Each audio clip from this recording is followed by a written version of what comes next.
It's time now for County-Wide, a presentation of Yavapai Broadcasting News. You'll hear about the interesting issues and happenings that affect all our lives. Here's today's County-Wide. Good day and welcome to the program. I'm Brad Miller, and we're so happy to welcome into studio today from the Verde Valley Farmers Market. Don Kovacavich is the current manager. Jane Davie, former manager of the Verde Valley Farmers Market. And Jane, I think, 20 seasons strong now? That's correct. We're starting our 20th season this year. Just kicked off here, I think, a week or so ago, last Saturday. And now we roll. Tell me off the top, how do we define farmers market? What is it? We like to think that we're providing fresh local produce, fruits, vegetables for all our customers. We do have things like bread, honey, eggs, milk. Good stuff. No, I'm sorry, not milk. Meat.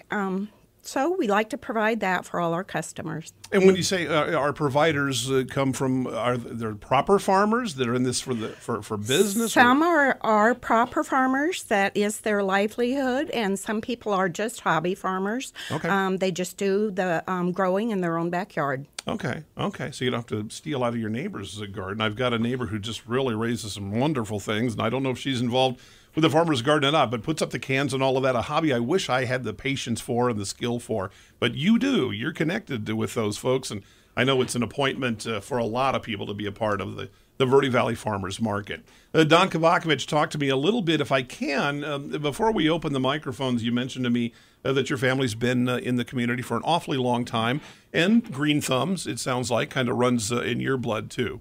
Yes, that's correct. So my family started Kovacavich Mercantile in Jerome in 1908.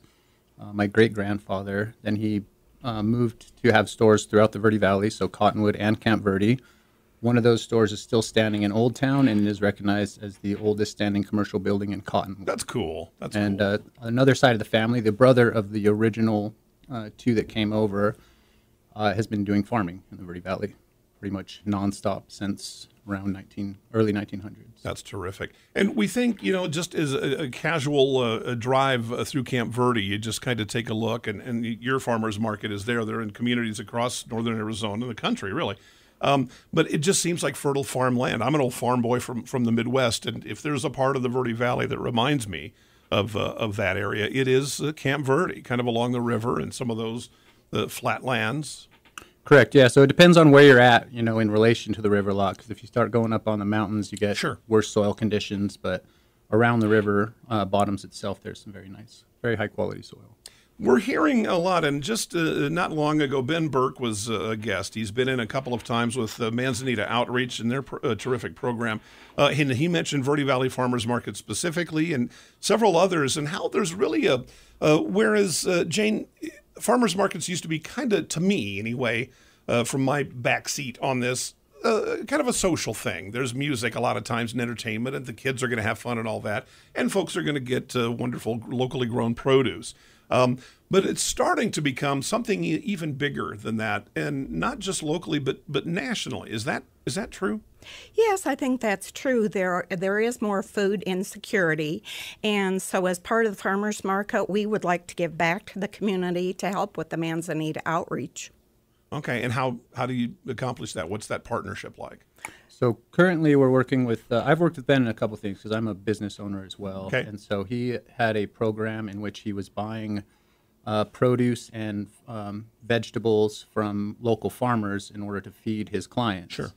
And so I participate in that in my own business. And then this year, taking over management of the farmers market, we have implemented the FMNP program, which is the Farmers Market Nutrition Program, which serves both seniors and WIC clients. So we work, it's based on a USDA grant. It's brought in by Pinnacle Prevention out of Scottsdale, who manages the USDA grant money.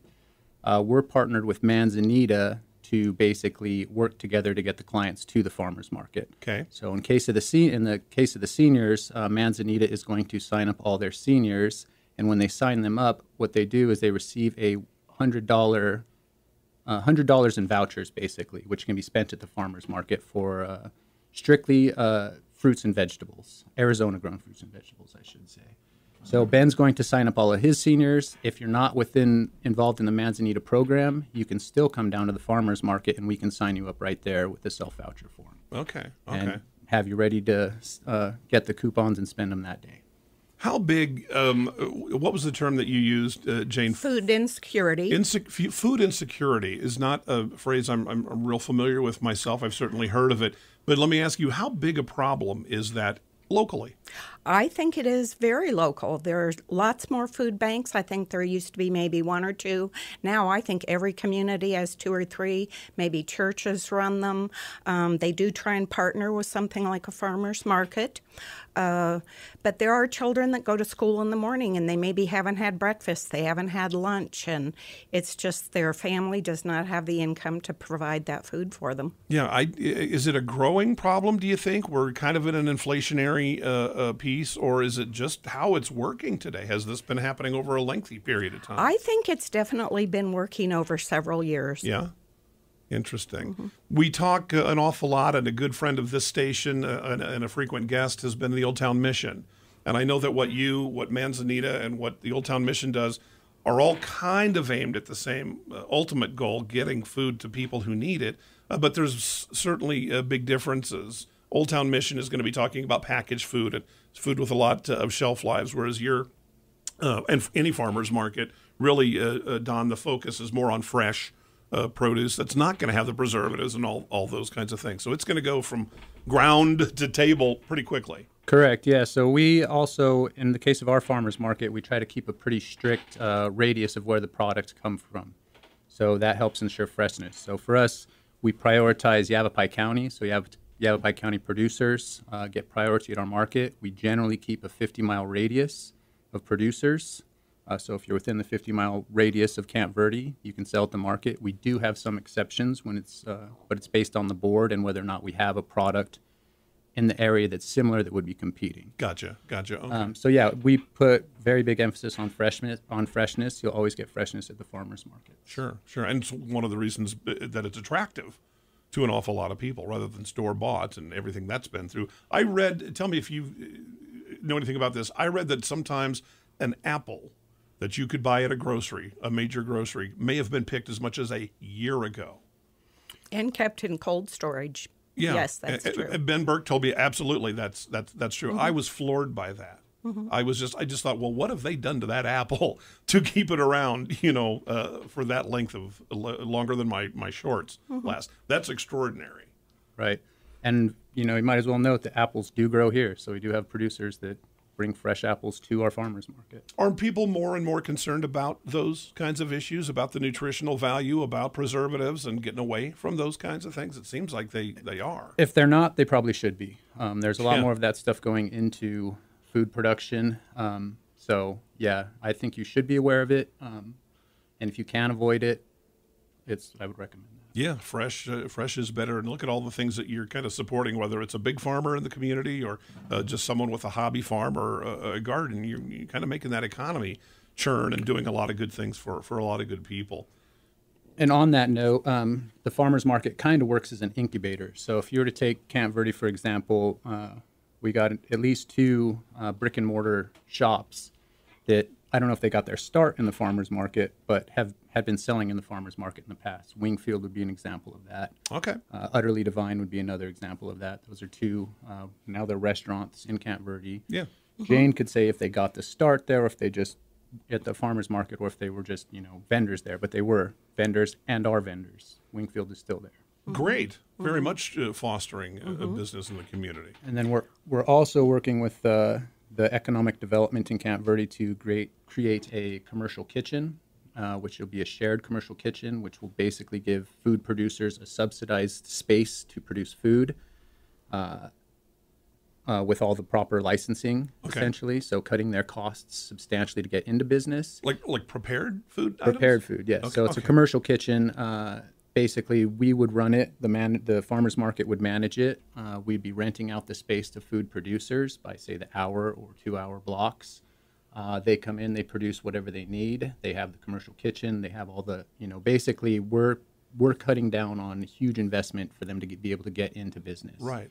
So once they've, if they've created a food product, they can then come sell it at the market. We'll help them market it as well. So it's kind of a full circle incubating process. So that's exciting news too. And we just put in a application. There's a grant application for $750,000 to get that started. Wow. So okay. We should hear, I think, in November whether or not we get approved. Okay. I've got a couple more questions about that, but we do need to take just a short break, so we'll do it. Countywide, Verde Valley Farmers Market. Jane Davie is here. Don Kovacavich is here. We'll chat more with them when we come back right after this. Life changes, then it changes again. Predicting the unexpected in life is impossible. That's why it's called unexpected. So when it comes to financial goals, our philosophy is don't predict, prepare.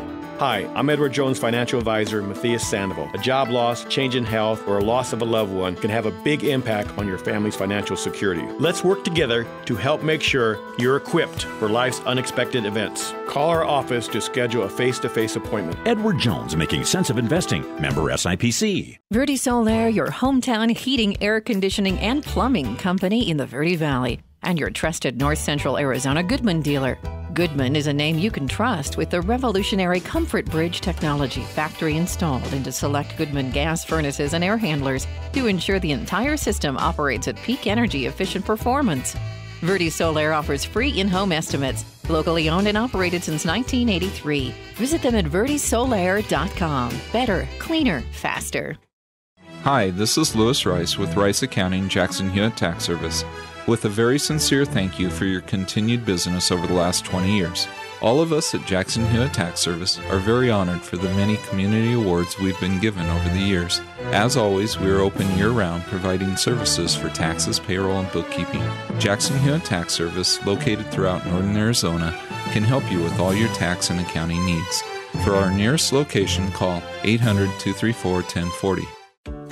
Let's talk. That's the message from Jonna Randall Murdoch, your local Farm Bureau agent, providing a personal touch when making insurance and financial decisions. Jonna will simplify your insurance needs while offering competitive pricing.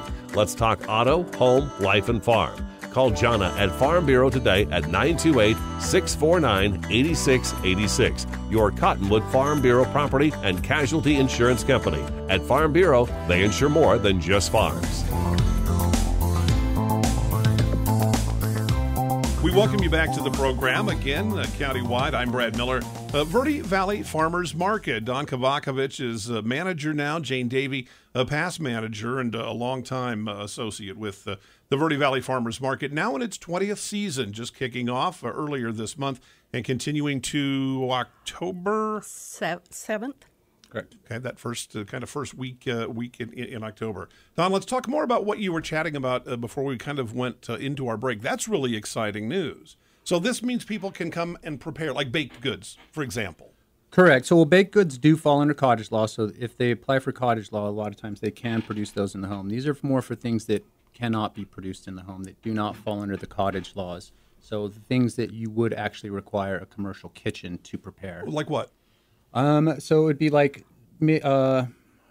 sandwiches, salads with, adding things like, and also.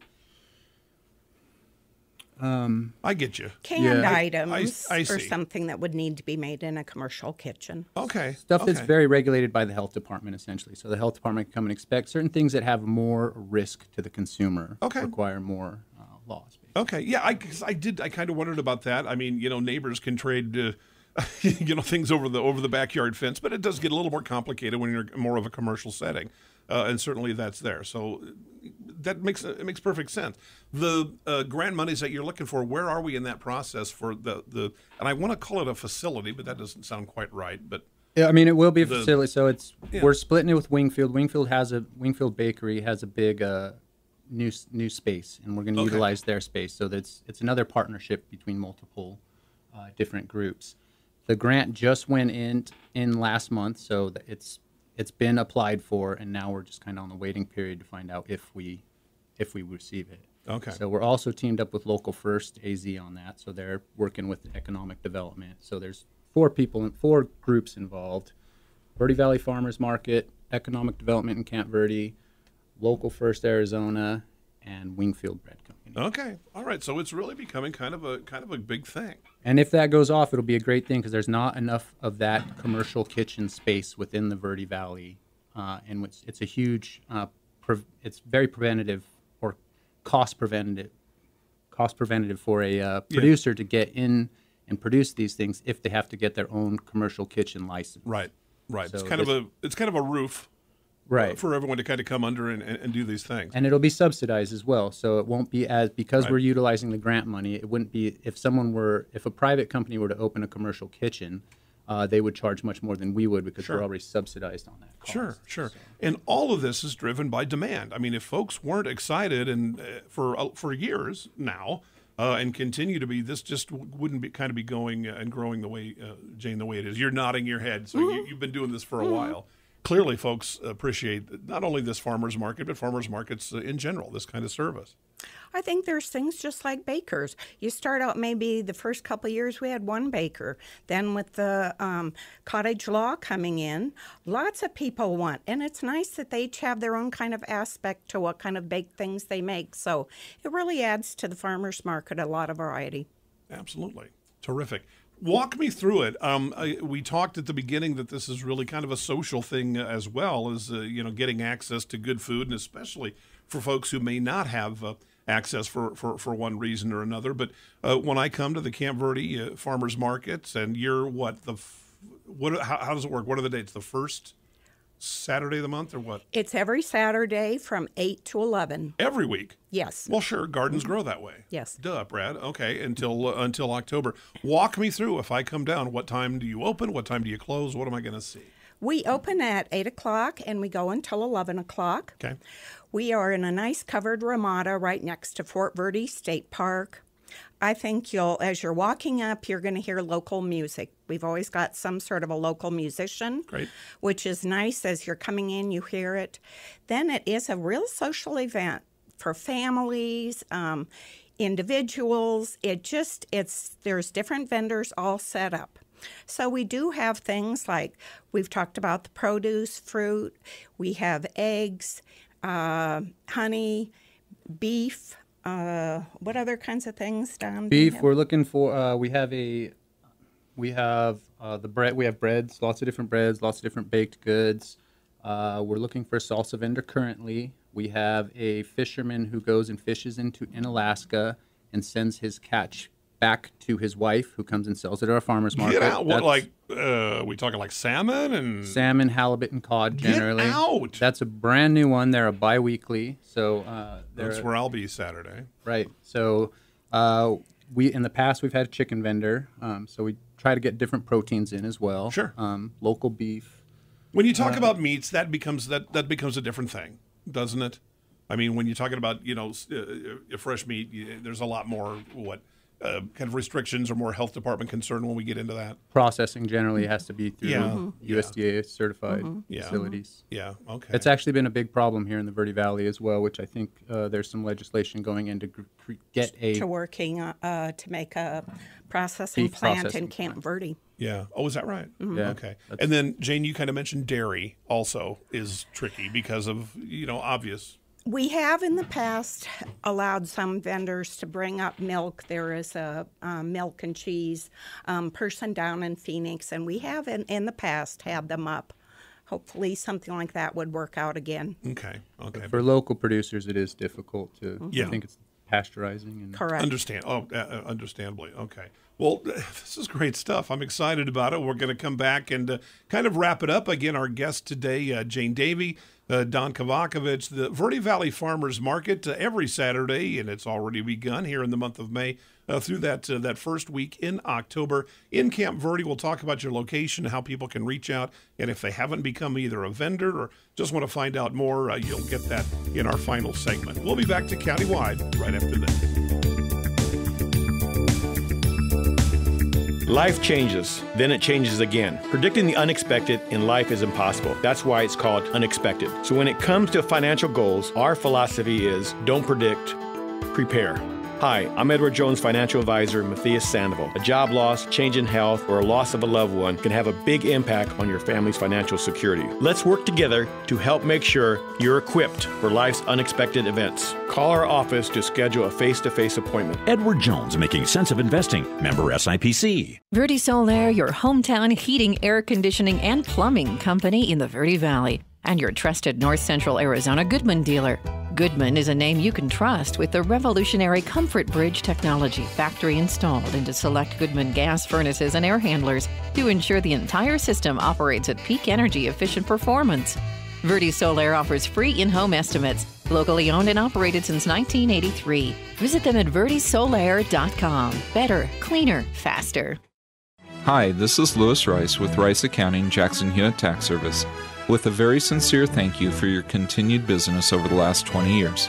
All of us at Jackson Hewitt Tax Service are very honored for the many community awards we've been given over the years. As always, we are open year-round, providing services for taxes, payroll, and bookkeeping. Jackson Hewitt Tax Service, located throughout northern Arizona, can help you with all your tax and accounting needs. For our nearest location, call 800-234-1040. Let's talk. That's the message from Jonna Randall Murdoch, your local Farm Bureau agent, providing a personal touch when making insurance and financial decisions. Jonna will simplify your insurance needs while offering competitive pricing. Let's talk auto, home, life, and farm. Call Jonna at Farm Bureau today at 928-649-8686. Your Cottonwood Farm Bureau property and casualty insurance company. At Farm Bureau, they insure more than just farms. As we come back, we wrap up the program. The Verde Valley Farmers Market is underway every Saturday in Camp Verde. Jane, you're on a nice little spot there, kind of in the heart of Camp Verde every Saturday, right? Yes, right down in local downtown Camp Verde, right next to Fort Verde State Park. Easy to find, easy access. It's a real nice covered ramada, so it's cool. It's handicap accessible. Restrooms, it's a really nice facility to have a farmer's market. That's a great location. Talk to me a little bit. We mentioned many of the amenities there, but the Master Gardener program that's part of your farmer's market, what's that about? Yes, the Master Gardeners of Yavapai County, they come to our market every other week, and if you're not familiar with them, they will help you with any of your gardening questions, whether it be pests, bugs, plants.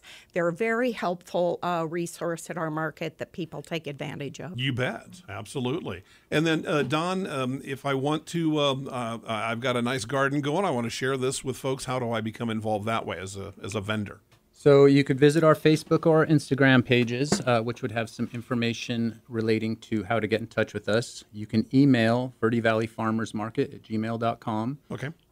Just asking whatever questions you have, and I'll get back to you. I'm the one that manages that email.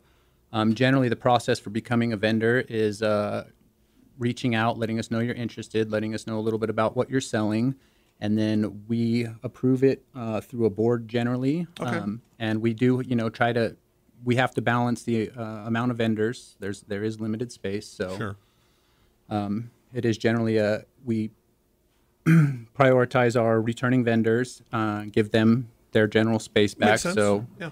The earlier the better that you get in touch with us. Right. Okay. We're all good.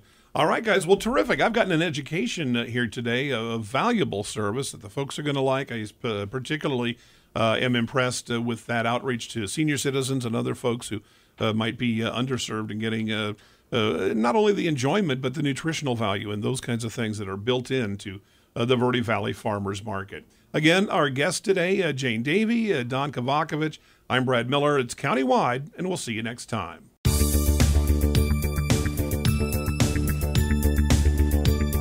This has been Countywide. Listen in each Tuesday and Thursday at this time. If you have a topic or guest idea that you'd like to suggest, email us, news@myradioplace.com.